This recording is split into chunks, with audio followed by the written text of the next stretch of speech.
pause aussi parce que j'étais vraiment en cocotte minute, hein. Ouais. Moi, je vais ajouter une chose parce que je trouve que c'est important. L'émotion, quand elle est là, elle est importante d'être accueillie, hein, et pas de trouver, on va dire, des outils pour l'enlever. Je, je vais aussi être dans un autre côté où si elle est là, je sais que socialement, il y a des choses qui se font, il y a des choses qui se font pas, mais la colère, elle est là pour dire, là, ça a dépassé ma moralité, ça a dépassé, ce n'est pas, c'est contre mes valeurs, etc. Donc, elle est là pour remettre de l'espace autour de nous, et donc, elle est saine.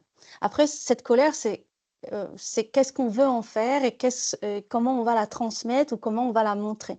Mais il est important de ne pas vouloir simplement, l'éteindre et puis la mettre de côté.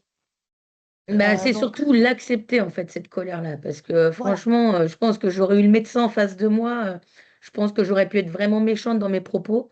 Mais, voilà, en fait, ça m'a permis, en fait, de me focaliser, de reprendre ma respiration, d'accepter malheureusement la situation. Mais voilà, j'ai pu mettre une belle transmission, correcte Ouais, sur les ouais, transmissions ouais, de nuit, mais voilà. d'accord. En fait, si je peux rajouter, la colère, en fait, ou l'émotion, à chaque fois, notre but, c'est de les traverser. Tout ce qu'on fait dans notre existence, c'est traverser des émotions. Ou alors de vivre avec, selon les personnes, selon la problématique.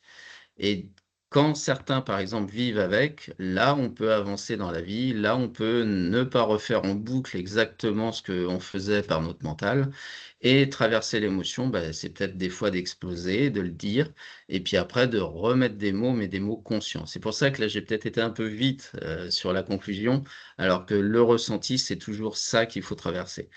Mmh. Notre problème, nous, en tant qu'humains, c'est qu'on nous a jamais appris comment exprimer une émotion. Et souvent, ça sort, on jette tout à la figure de tout le monde, et c'est là que la conversation n'est plus possible, parce que c'est plus en intelligence. Ouais, ouais. Et après, la garder et la colère. Aujourd'hui, en termes scientifiques, il y a pas mal d'études qui arrivent à lier, les colères qui sont internalisées, donc il y a des implosions et du coup, ça donne aussi des maladies et maintenant on arrive sur des schémas de personnalité à lier, bah, voilà, il y a certains types de cancers qui vont être plus fréquents, c'est certains types de personnalités et cetera. Donc il faut vraiment y faire attention parce que ce qui n'est pas évacué par le corps et là je dis évacué par le corps, ça va être des hormones et cetera parce que derrière, c'est tout des hormones, c'est des éléments chimiques qui naviguent dans l'organisme. Il faut pouvoir les libérer et lorsqu'on est en colère, moi, je vais vous donner une petite astuce. Vous mettez un peu de musique, vous dansez, vous piétinez et en fait, toutes ces hormones, elles s'en vont. Les animaux font très bien ça lorsqu'ils subissent un gros stress, ils vont trembler. Ils vont Mmh. trembler parce que ça libère le surplus hormonal qui est créé et voilà. On va passer à la dernière question.